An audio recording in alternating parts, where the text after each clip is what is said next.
All right, let's dive right into this explainer. Today, we're breaking down a sequence of events that is, honestly, absolutely chilling.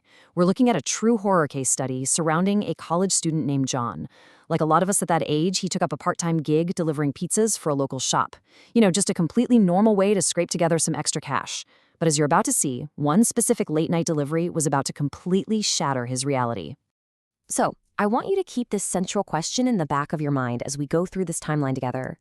What actually happens when a totally routine, everyday transaction collides with a location that has been entirely devoid of life for 3 whole years? It really sets the stage for a deeply, deeply unsettling, impossible situation. Section 1. The late night order. Let's set the scene. The setup here is perfectly normal, right? But it's also kind of precarious. It's just before 1 a.m., John's shift is wrapping up, and he is more than ready to just head home and sleep. But, literally right at closing time, the phone rings. A man with a very, very faint voice is on the line. And against his better judgment, John accepts an order for 4 large pizzas. He's a college kid, he's chasing that hefty late-night tip. So, shortly after, he leaves the bright safety of the pizza shop and his journey begins. Now, the physical isolation John walks into is immediate. I mean, the red flags just stack up incredibly fast. He's driving out to the distant rural outskirts of the city. The paved roads just end, turning into this unpaved dirt path surrounded by dense, wild trees on both sides. We're talking 0 streetlights, absolute pitch black darkness. And when he finally pulls up, the house itself is plunged in total blackness, radiating this completely abandoned, lifeless look. Moving on to Section 2, the abandoned forest house. You can imagine John is understandably terrified by the look of this desolate property. He's faced with a massive dilemma. He actually calls his manager to ask for permission to just turn around and come back, but there's no answer.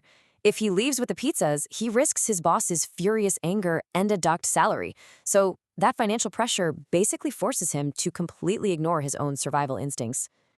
So a false sense of security briefly builds up, only to be completely ripped away. First, John bravely steps forward toward the dark house. Instantly, a single light flips on inside. Okay, phew. Thinking someone's home, he rings the bell. But no answer. He actually hears footsteps inside, still no answer. He's just about to give up when the front door slowly and incredibly eerily opens entirely on its own. Section 3. The terrifying encounter. This is where things escalate.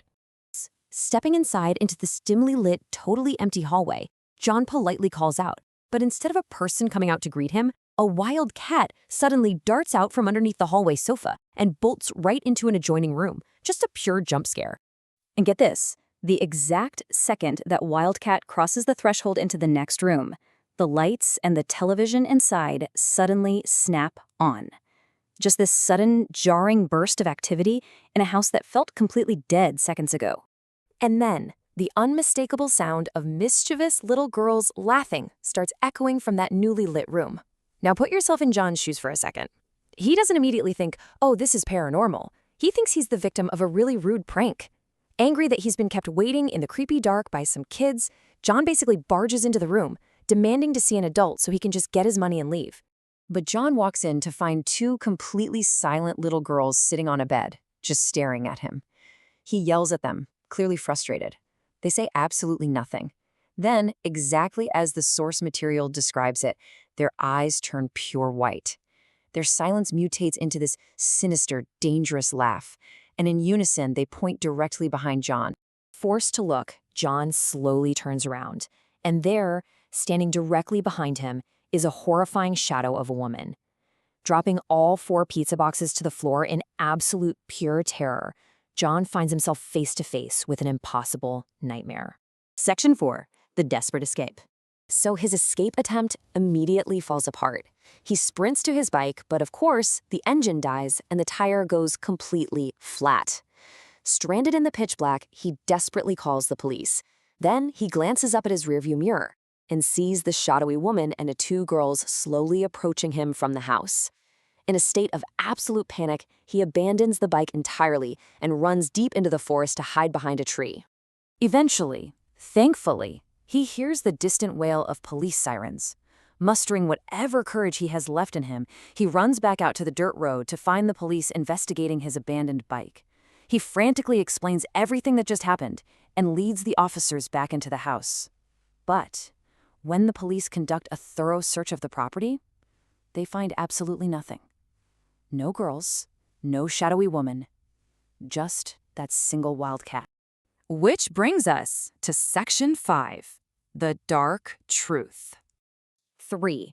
That is the exact number of years this specific house had been sitting completely empty and abandoned in the forest.